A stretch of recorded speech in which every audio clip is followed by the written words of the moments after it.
Thomas Tennis here with another fabulous tip on how to hit a tennis ball, and another fabulous tip on how nobody teaches to hit a tennis ball, but how all pros hit the tennis ball. So that makes it pretty interesting, because virtually all tennis teachers teach to get under the ball and hit low to high. And of course, many of my friends and people I play with, if they hit a ball into the net or kind of weak, they think they didn't get under it far enough. So get under farther, and they wind up going farther, and they wind up in a kind of a quicksand of tennis, because the farther you get under the ball, the greater your chance of missing the ball, and the weaker the shot is you're going to hit. So what I want to explain is a couple things. One, don't hit low to high. That's the worst way you can hit a ball. What you want to do is hit almost dead straight into the ball. If the ball is going to go out at 20 degrees that away, your racket should be 20 degrees under the ball, so it's almost in line with the flight of the ball. That will give you the most power. As you veer off the line of flight of the ball, in other words, if my line of flight is that, and I want to hit from here, as I come up, I've cut 50% of my power off my stroke. The other unbelievable thing that makes absolutely no sense is the harder I hit the ball, the more spin I'm going to get. In other words, the flatter I go into this ball, let's say I'm going to hit this ball 20 degrees this way, I want my racket to be no higher than 20 degrees up into the ball. So there's about 20 degrees, almost dead flat. I'm hitting the ball that way, I'm getting the maximum power, but what I'm doing is I'm getting the maximum compression. The compression of the ball and the compression of your strings both act like a spring. So your ball is compressing, the strings are compressing like a trampoline, and for 1 nanosecond that ball is compressed and those strings are compressed, and these act like two springs. If you can picture two springs pushing against each other, it looks like this. The ball compresses and the strings compress. You want both compressing.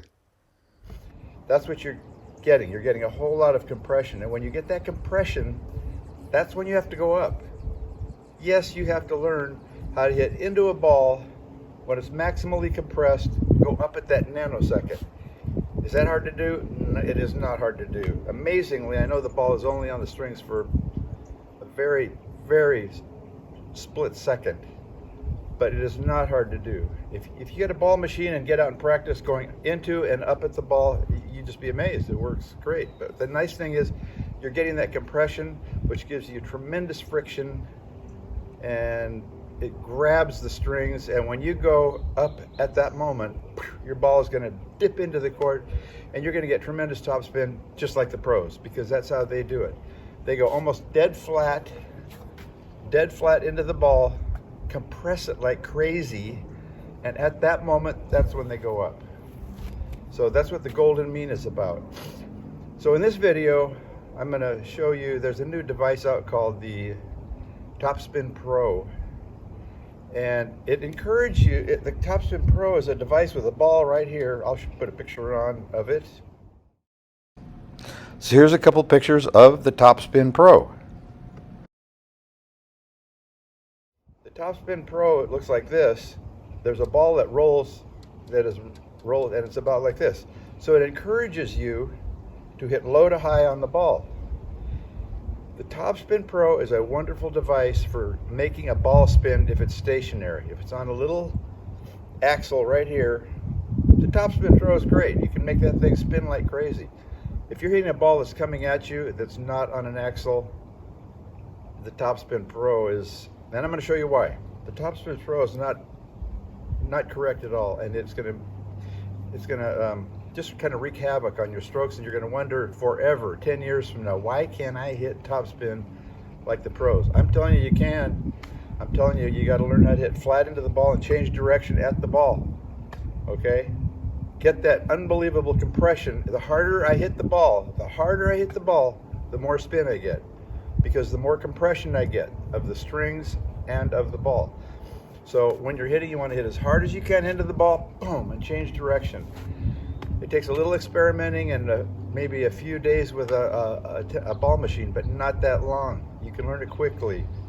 If you're hitting the ball with the TopspinPro, I guarantee you you're going to be mishitting balls and hitting weak balls, and you will always wonder why.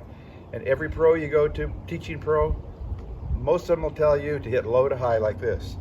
And the problem is when your ball's not spinning and going very well, you'll get lower and then lower. And you'll start coming down from up here and you'll start doing this, and you're going to hit balls on the top of your frame that'll go 500 feet in the air. Have you ever done that? I have. You'll frame balls, you'll miss-hit balls, you'll have weak shots. You want to hit the ball as hard as you can. The golden mean will give you that, the golden mean of tennis.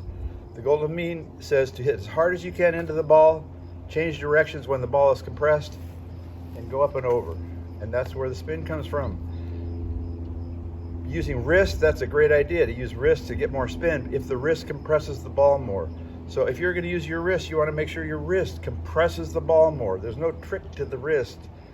All of your body parts should work together to compress the tennis ball. So that's what this video is about. I'm going to show you why low to high is it's just going to be very tough for you to hit good topspin with this kind of a stroke. This super low to high, and the TopspinPro is not going to help you. You spend a lot of money and you're going to wonder why you're getting nowhere quick. So what you want to do is this and up, and so here we go. So here's a current lesson on using the TopspinPro. Hey, it's Ryan over at 2 Minute Tennis, and in this video I'm going to show you how to hit an old school forehand. Watch the pros, they tilt the strings down prior to contact on their topspin forehands. That allows you to then swing up to contact, but your strings face forward. That's the key to hitting topspin.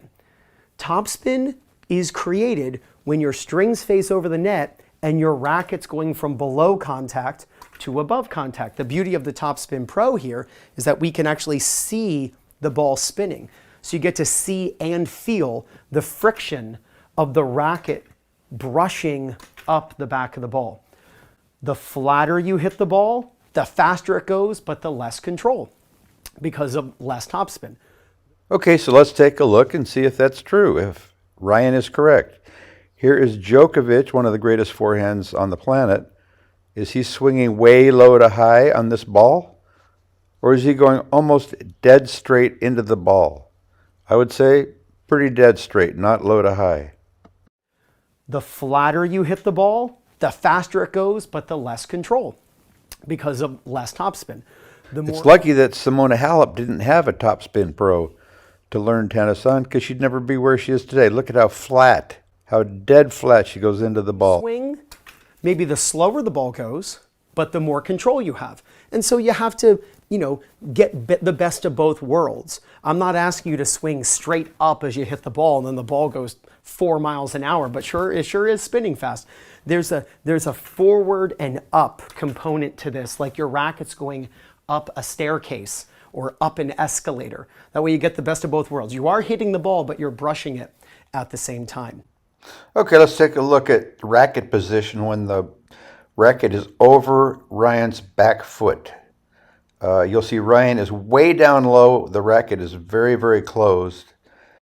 And then when you take a look at Novak Djokovic and Simona Halep, their racket is almost vertical when they're over the back foot. So they make their racket vertical very early before contact. They don't do this thing about closing it and then just before contact, squaring the racket face. Also note how high the racket is. The racket is just barely under the ball at all, if any. Okay, let's take a look at a great one-handed backhand. This is Tsitsipas, and watch him go almost dead straight into the ball. Wham! And he goes up at contact, and that's a perfect golden mean. Again, if Tsitsipas followed the TopspinPro, you'd never hear his name. You would never heard of him. I want you to actually do this. I want you to go up to the ball, but then after you hit, try to go straight up. So Ryan wants us to go straight up. Now let's take a look at a couple of forehands. This is Federer, and here's Murray. Are they going straight up? I don't think so. Okay, here's Mo Fields with his follow-through, not straight up again.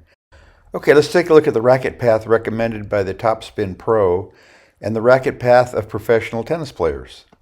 Here's the hugely rising arc of the TopspinPro. And here's the racket path of Djokovic and his forehand and Tsitsipas and his backhand. They both go 20 degrees into the ball and 50 degrees up at contact. Okay, let's compare Djokovic's swing path, his swing pattern, with that of Ryan's swing pattern and the one that you'll get if you use the TopspinPro. Okay, here I've taken Ryan's TopspinPro swing path and I have placed Djokovic's swing path right over Ryan's. What a massive difference. So you can see that what Ryan and the TopspinPro teaches is not anywhere near professional level, what professionals do. Okay, in this photo I've overlaid Djokovic's swing pattern and his racket at 3 different points. So you can see that the swing pattern that is promoted by the TopspinPro isn't anywhere near Djokovic's or any other pros. So this is what you're going to be dealing with if you get a TopspinPro. I've always been an advocate that if you want to play like the best, you've got to copy the best. And that means you need to copy Djokovic and not what the TopspinPro gives you. There is not a professional tennis player that hits with the pattern that Ryan is showing here. Not one in the world. They all have the same basic golden mean pattern. 20 degrees into the ball and 50 degrees up at contact. So I have my own version of the TopspinPro. And it's nearly free. All you need is a few cents worth of duct tape and a tennis fence. And what you do is you put the duct tape on the fence and here's how it works. Okay, what I did here is I put tape on the fence with the ideal golden mean, 20 degrees into the ball, 50 degree spin angle, and a 10-degree ball flight. And if you practice this a few times, or many times, and get the hang of this racket pattern, because it'll most likely be different for you, it'll come a lot easier when you actually go to play.